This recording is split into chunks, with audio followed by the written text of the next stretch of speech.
All right. I'm so excited tonight. We have a wonderful lineup when it comes to 9 at Night here at with our show. I'll tell you what, it's every weekday night. You can't have anything that's more exciting 9 p.m. Eastern Standard Time than 9atnight.com. Monday night, it's all about the business. Tuesday, it's all about the drive. And we're talking motorsports. I mean, the most action-packed events that you can even think about. Wednesday night's all about the talent. Thursday night, it's all about the finance. And then we have a lot of fun on Friday night with It's All About Travel Around World with World Travelers. But tonight is extremely special. We're going to have a wonderful guest we're going to bring on that's new with our show. And it's something I love this series. It's a racing series. I guess NASCAR brought it out in 2018. And we'll bring them on. I have a really nice way to introduce them. And so here we go.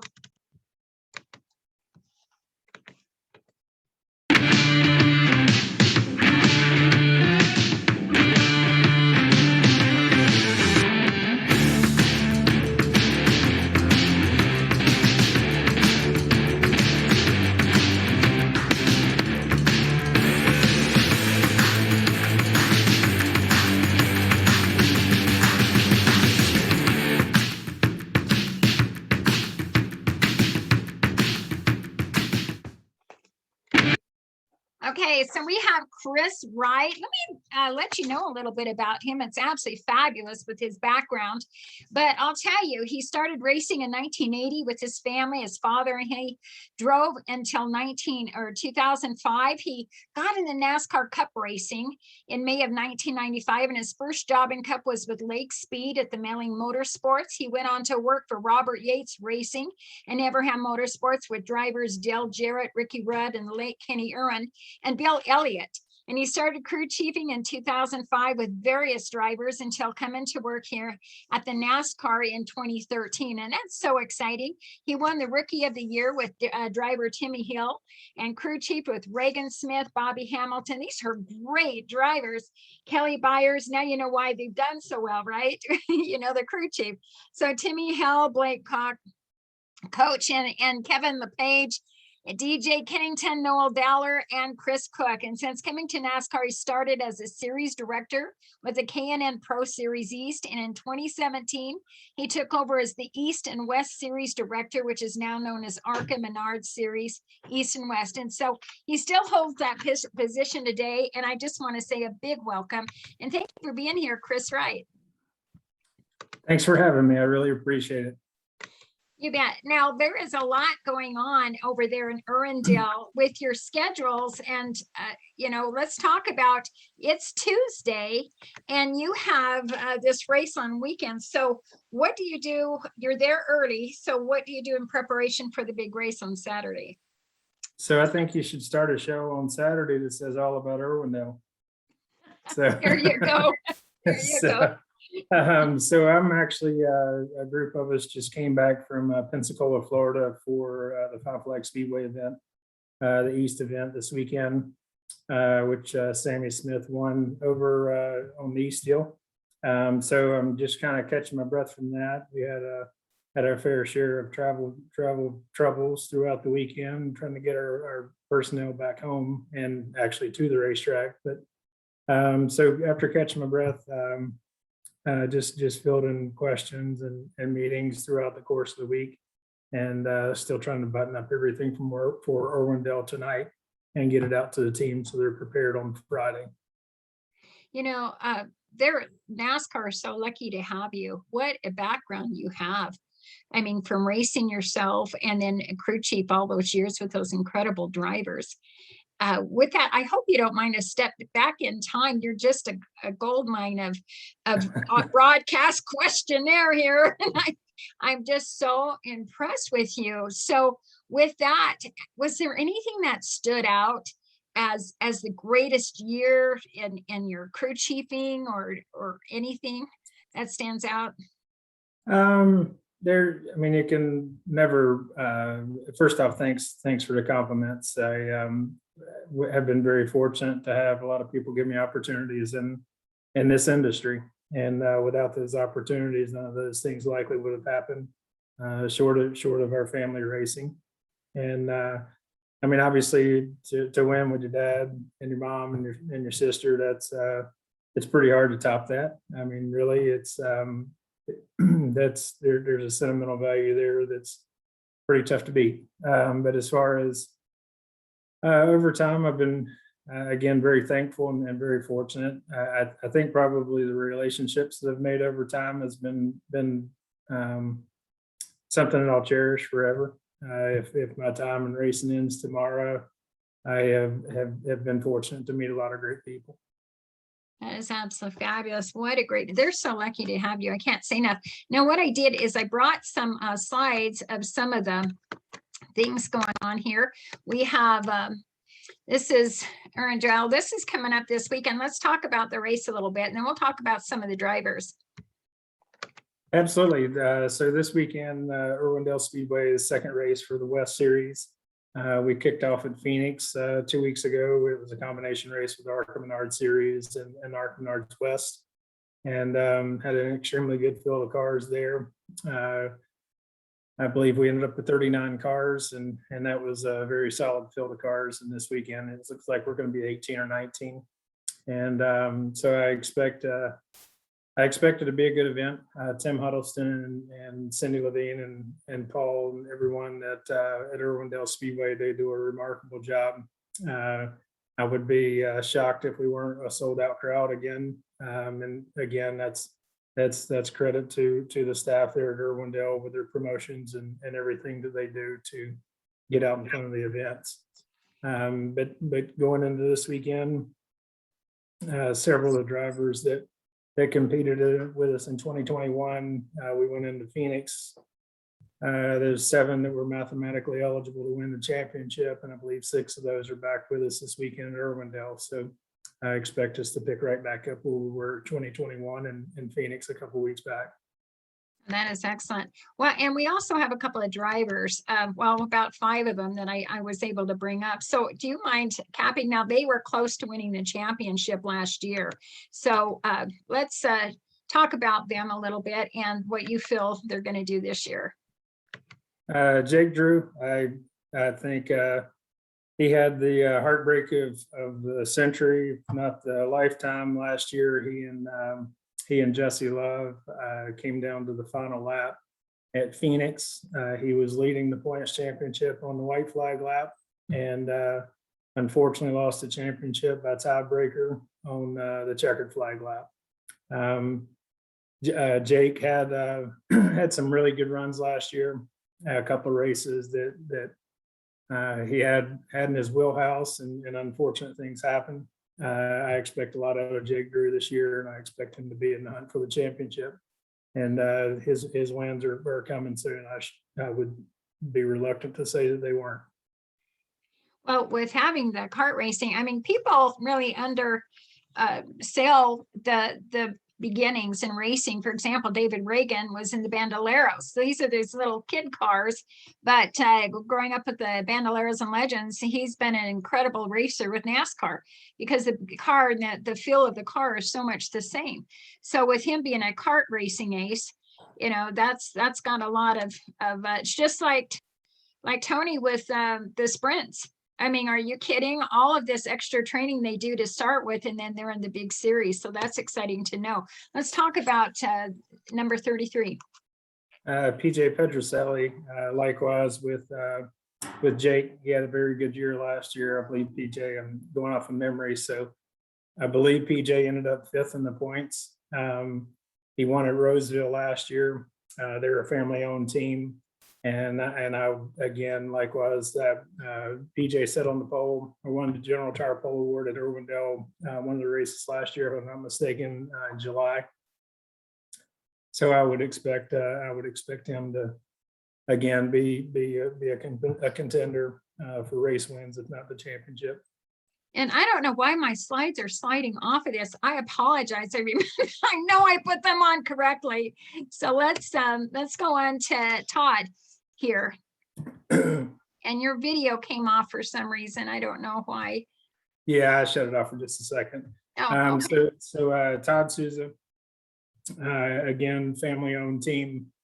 He and his wife Kelly Souza, a great group of people.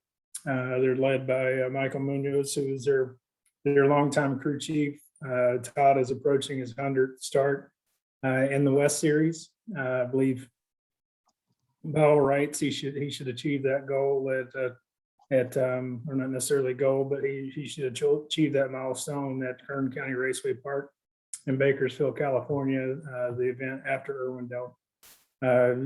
Todd likewise was one of the competitors at the end of last year that was mathematically still in the hunt.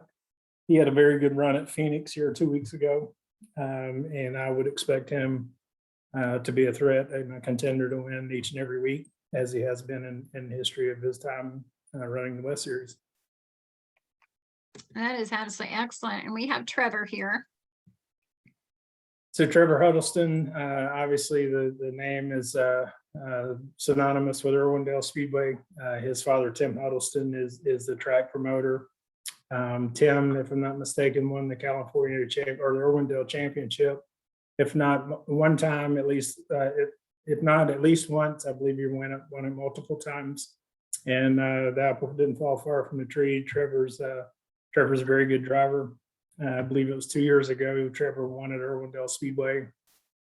And in a remarkable fashion, if I recall, he and Taylor Gray came down to pretty much a photo finish at the start-finish line.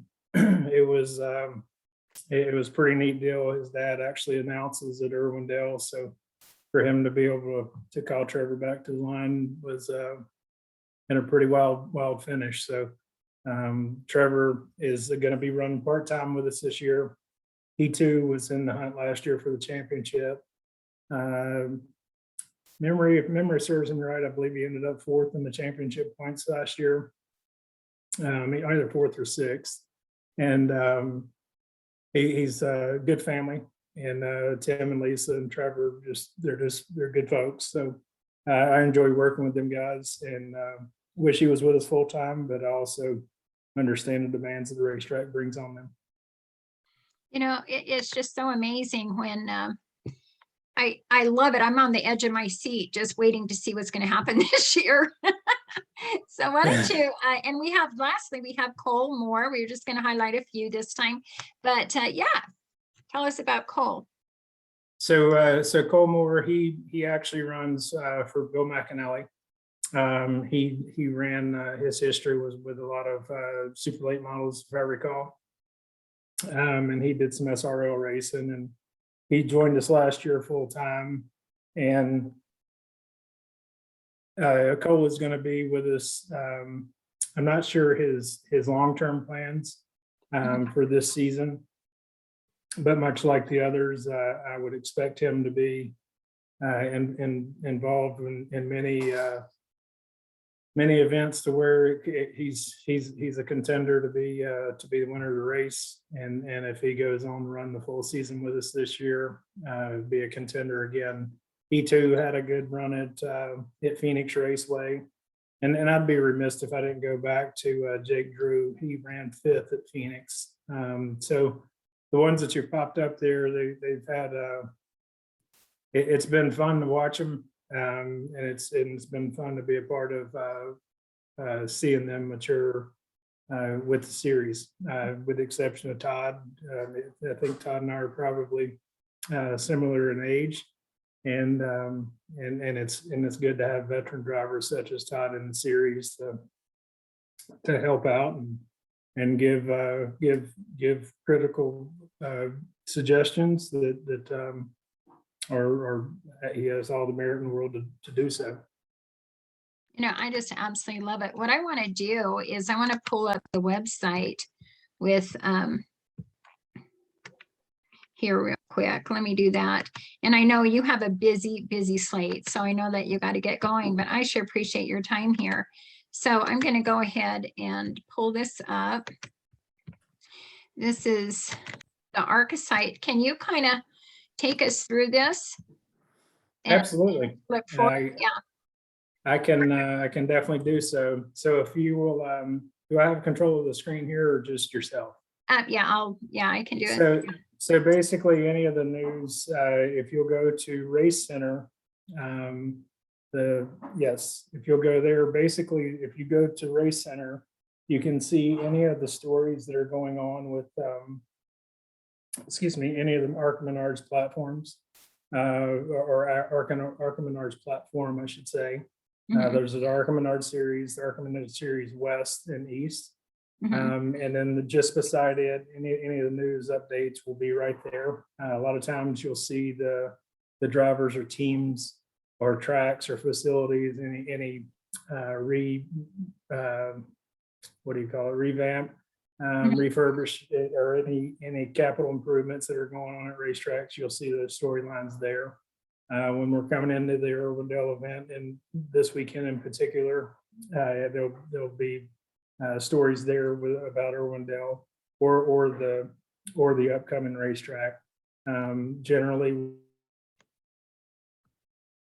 we post what we call a pit box, and it explains to the fans what the race is going to entail. Like Irwindale this weekend, it's a 150 lap race, and we'll have a break rather than a live pit stop. We'll have a break race at Irwindale.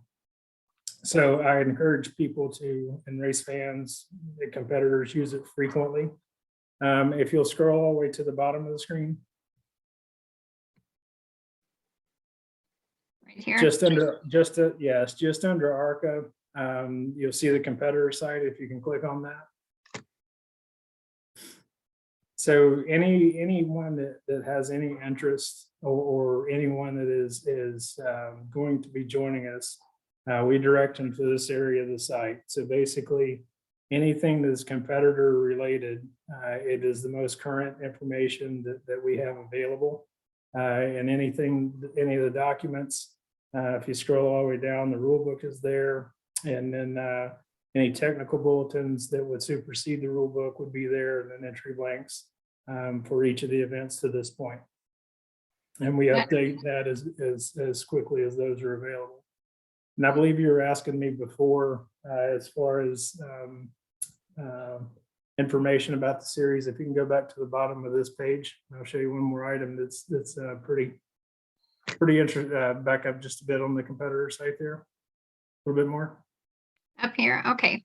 All right, so on the marketing section, there's you see the ARCA sales marketing video. Oh, right here. Yeah, okay. There, and just below that, there's a couple items that a lot of our teams can utilize as they're speaking with sponsors, and then we have a marketing guide just to the right of it, marketing guide PPT 2021. The 2022 will be updated here shortly, just below that. Oh, this is great for me. Thanks for pointing it out. This is so there's a tremendous amount of information there that folks can utilize, and we certainly encourage them to do so. More today, more so than probably any time in the history of the industry. The garages work in uniform, and obviously new competitors are bringing new marketing partners into the series and exposing them. Just for example, Amber Balkan ran with us in the West last year, and Amber has Icon as their sponsor, and the owner of Icon was at Irwindale last year, and we had a pretty good conversation, and to the point to where they have got on board with her for the 2022 season to run the entire 2020 race schedule with the ARCA Menards series. Oh, that is so she had a good outing, or a solid outing at Daytona, and had a decent day going at Phoenix, and ended up involved in an incident with a couple folks. So unfortunate, but it's the reality is a product of the beast. But so yeah, there's a lot of things there that you can pull from. I mean, we could spend hours on it, but I just love it. Now, how many women do you have driving in ARCA now? So in the West full time, we have Bridget Burgess. Bridget is from Brisbane, Australia. You see her there, and she's oh gosh, I think Bridget's been with us last year, the year before. I believe this will be her third full season with us. She came from off-road racing, her and her mother Sarah, which is her crew chief as well as her owner, or Oh, I the love owner of their that. team. They actually came from off-road. I believe it was Lucas Oil Off-Road they were involved with. And again, great family. And I expect Bridget to do some pretty solid things this year as well. She had some incredible runs at road courses last year. Portland, I believe she was running fourth, and then they had something happen mechanically, and then I believe she ended up eighth at Sonoma. And she's had some solid days at the ovals, but I think the road course probably suits her. That's about as close as you're going to get to the off-road, because it's a dirt road course, more or less. Now, I was saying, when your cars start a lineup, what's a normal car count for your lineup? The short tracks in today's times is you're probably going to be 16 to 22 is probably a norm. Phoenix, with it being a combination race with the ARCA Menard series and the West series, that one obviously gets up there pretty big. Daytona typically has a very solid car count, or very strong car count, I should say. I believe we ended up at 36 there. Talladega coming up in April. I would just a total guess, but I'm guessing there's probably gonna be around 30, 32 cars there. The same night we actually race in Kern County. It feels like we're probably gonna be 24, 26 cars there possibly. So you're back to back. I'm actually in Kern County with the West, and then the ARCA Menards, which Ron Drager and the group that has been together as far as the core ARCA group, if you will, or not core, it's not a good word, but the legacy ARCA group out of Michigan. Oh, okay. They will be staffing the race at Talladega the same day. Okay, excellent. Wow, that's incredible. Now, last, I know you gotta go, but I'm just loving this so much. And I know that you're really busy, but on your email, it shows your NASCAR Research and Development Center, besides being in charge of the director of the East and West ARCA. So what does that mean? I'm just with research and development. So whenever the unfortunate situation happened with Dale Earnhardt Sr., the R&D center was built.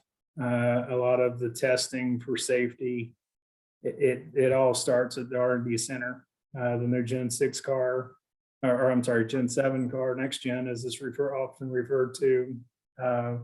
The original design and builds started at the R&D center with the engineering group that is there, with Eric Jacuzzi and the group that really takes care of the national series as far as the engineering staff. Eric has a lot to do there, John Probst. So a lot of the competition, if not all of the competition, works out of the R&D center in Concord. But it was a very unfortunate circumstance with Dale Earnhardt Sr. However, it's made us smarter and wiser and more methodical in decision making when it comes to safety. So it's been unfortunate, but a positive that has come from it. Excellent. I'm glad they did. In fact, I was in broadcast back then and announced it right close to when NASCAR made their announcement of the situation. I actually was living in Florida. It's never left my mind, literally. Such a legend. He was it goes without saying, but he was a very powerful figure in the racing industry. And obviously Dale Earnhardt Jr. has carried that legacy on. Fortunately, I didn't have a personal relationship with Dale Sr., but I was fortunate to be around him in the garage when I was in the Cup garage there. And just there's stories upon stories of things that he did outside of racing to help individuals in need. And at the end of the day, that's what life's about, right?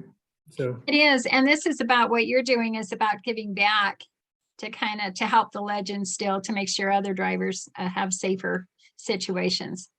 Well, and as I said in the early part of the call, I was very fortunate to have a lot of people give me opportunities.